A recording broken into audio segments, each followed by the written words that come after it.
आज मैं एक वीडियो देख रही थी कुमार विश्वास का।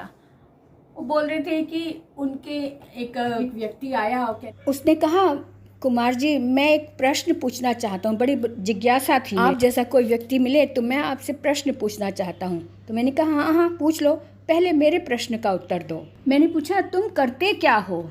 उसने कहा मैं एक कंपनी चलाता हूँ। मैंने पूछा तुम उसमें बनाते क्या हो? उसने कहा हम इसमें हैवी इंडस्ट्रीज़ की मशीनें बनाते। कहाँ से पढ़े हो? IIT से पढ़ा हूँ। 10 साल नौकरी की, फिर हम 4 दोस्तों ने मिलकर एक फैक्ट्री बनाई।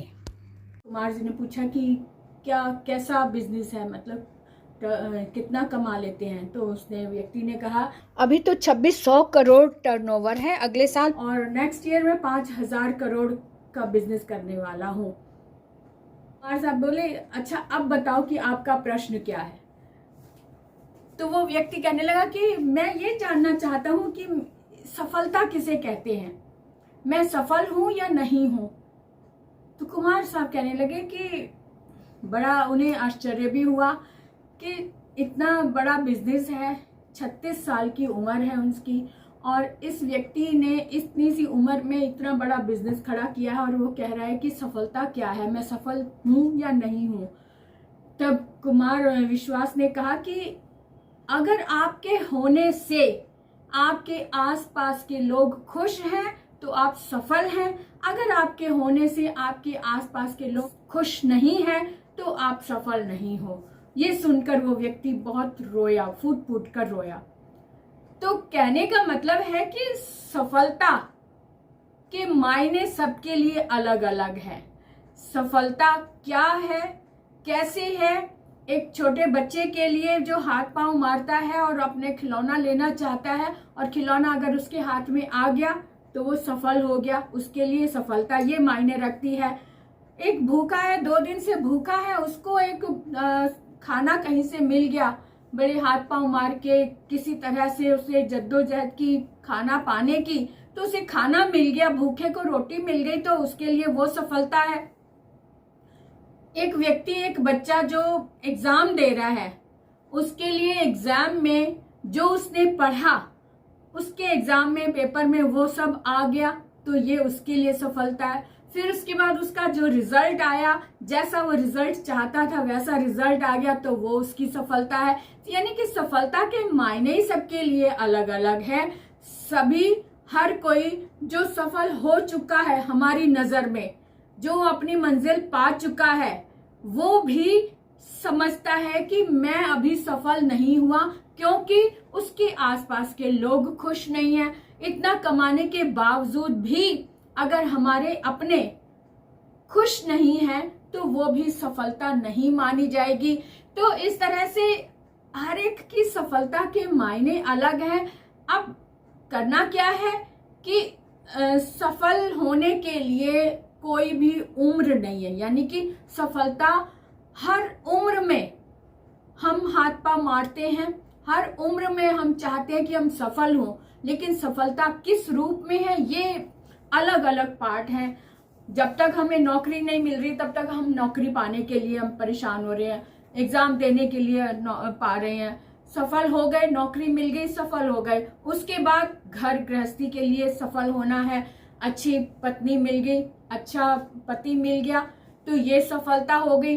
उसके बाद सफलता परिवार को चलाने की है, उसके लिए रोटी जुटाना, ये सारी बातें सफलता के ऊपर ही डिपेंड करती हैं। लेकिन यहाँ पर प्रश्न ये है कि सफलता कैसी होनी चाहिए?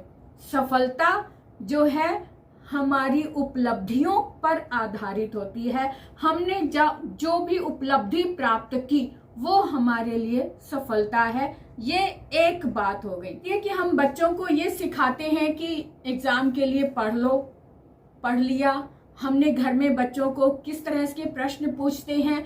बच्चा स्कूल से आया, हम पूछ लेते हैं कि आज खाना खाया क्या?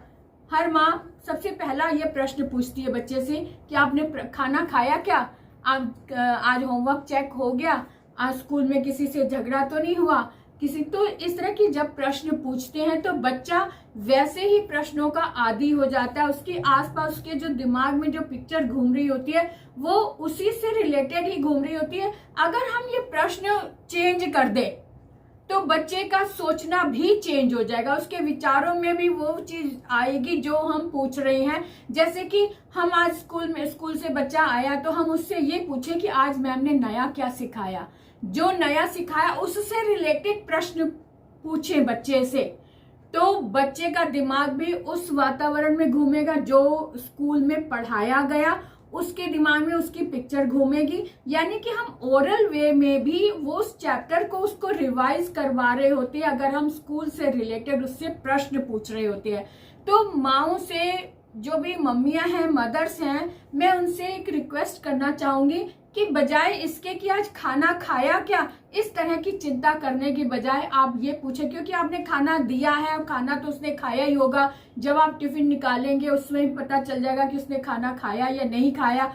तो ये प्रश्न आते ही पूछने के बजाय, अरे वाह मेरा बेटा आ गया, आज तो स्कूल में बच्चे ने अपने टेस्ट में अच्छे नंबर लिए होंगे, आज तो टेस्ट में आपने सब कुछ बता दिया होगा, है ना, मैम भी खुश हुई होंगी। तो आज क्लास में क्या क्या हुआ, क्लास कौन कौन सा प्रश्न पूछा आपसे, तो आपने उत्तर कैसे दिया, या फिर आपके मैम ने आज क्या पढ़ाया, आपने उसे कैसे हैंडल किया, आपने उसको नोट किया या नहीं किया, आपसे जब वो प्रश्न पूछा गया आपने उत्तर क्या दिया। इस तरह के प्रश्न पूछने शुरू करें तो बच्चा हर रोज बिना कॉपी पेन के भी उसके दिमाग में उस क्लास का दृश्य जब घूमेगा तो वो ऑटोमेटिकली उस चैप्टर को ही रिवाइज करने लग जाएगा और इससे रिलेटेड उसको प्रश्न के उत्तर देना आ जाएगा। जब आप प्रश्न पूछेंगे तभी तो वो उत्तर देगा, और उत्तर क्या देना है ये उसको अच्छे से बचपन से ही समझ आ जाएगा।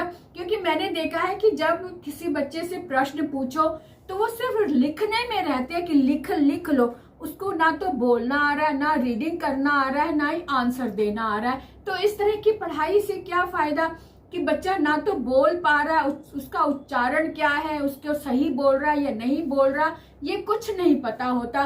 तो आप बच्चे से रीडिंग करवाएं, मुंह से बोल कर पूछें, सुनवाएं, उसको बोलो कि प्रश्न जो भी आंसर है वो पहले मुंह से बोल कर सुनाओ, फिर उसके बाद उससे लिखवाएं, लिखा हुआ उसे रीड करवाएं। तो इससे उसका प्रोनाउंसिएशन भी क्लियर हो जाएगा, लिखना भी अच्छा से हो जाएगा, डिक्टेशन भी, स्पेलिंग भी सही हो जाएगी और उसका उच्चारण भी सही हो जाएगा। क्योंकि जब बोलेगा तो आप उसे ठीक भी करेंगे। तो इस तरह की उसकी प्रैक्टिस करवाएं कि बड़े होते होते उसको बोलने की झिझक कम हो, झिझक खत्म हो। जो भी बच्चे अधिक बोलते हैं वो बेकार की बातें बोलने के बजाय ज्ञान की, जीके की बातें उससे पूछो, जीके से भरे हुए प्रश्न पूछो उससे। आपने जो भी आगे आना है, यानी कि स्टेज पर भी कोई प्रोग्राम भी अगर होना है ना, तो उससे रिलेटेड प्रश्नों की झड़ियां लगा दो। प्रश्न अगर बच्चा पूछ रहा है, अपनी तरफ से अगर प्रश्न पूछ रहा है तो उसको डांटो मत, उसके प्रश्न का उत्तर अच्छे ढंग से दो। तो अगर आपको नहीं उसका उत्तर पता तो आप कहो कि मैं अभी बताती इस प्रश्न का उत्तर, ये प्रश्न मैं भी ढूंढ रही थी, मैं अभी आपको इसका सही उत्तर देती हूँ। तो सही उत्तर देने की कोशिश करें, क्योंकि बच्चों को ये पता है कि जो हमारे बड़े हैं उनको सब कुछ पता होता है। तो प्रश्नों का उत्तर अगर उनको सेटिस्फाइड करता है तो बच्चों की नॉलेज भी बढ़ती है और बच्चे प्रश्न पूछने से घबराते नहीं है, क्योंकि उनको सही उत्तर मिल रहा होता है। जो भी जिज्ञासा, कहीं जा रहे होते हैं, जैसे ट्रेन में बैठे हैं या बस में बैठे हैं, एरोप्लेन में बैठे हैं, तो बच्चे प्रश्न पूछते हैं, तो उनके प्रश्नों का उत्तर सही ढंग से दीजिए। आप उनको निराश मत करें। उनको निराश करना यानी कि उनको डांट कर मत बैठा दो, चुप है, कुछ ना कुछ बोलता रहता है, चुप नहीं बैठ सकते। अरे बच्चा है, उसके दिमाग में जिज्ञासा उठ रही है, वो चुप कैसे बैठे? आप उसे डांट कर उसकी जिज्ञासा को दबा रहे हैं, जिसके कारण वो दब्बू टाइप बन जाता है बच्चा।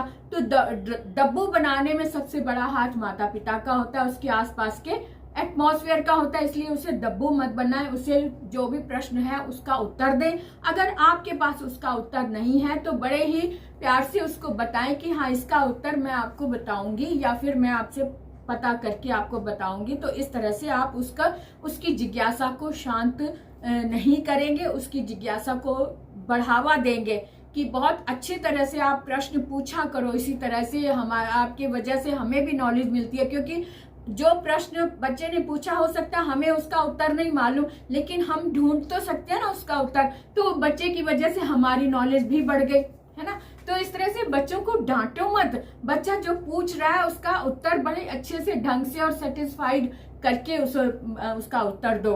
तो थोड़ा सा कहने का मतलब है कि प्रश्नों का जो ट्रेंड है ना वो थोड़ा चेंज करो। जो एजुकेटेड और जो समझदार मदर होती है वो इस तरह के प्रश्न पूछती रहती, जैसे कि अखबार में आज की हेडिंग क्या है।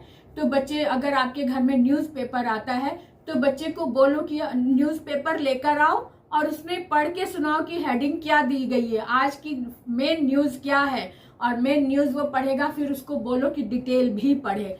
तो इस तरह से उसकी नॉलेज भी बढ़ेगी, साथ में उसकी रीडिंग अच्छी होगी, साथ में वो अपडेट होता रहेगा। जो करंट न्यूज़ है उससे वो अपडेट होता रहेगा। इस तरह के प्रश्न जरूर पूछते रहें उससे।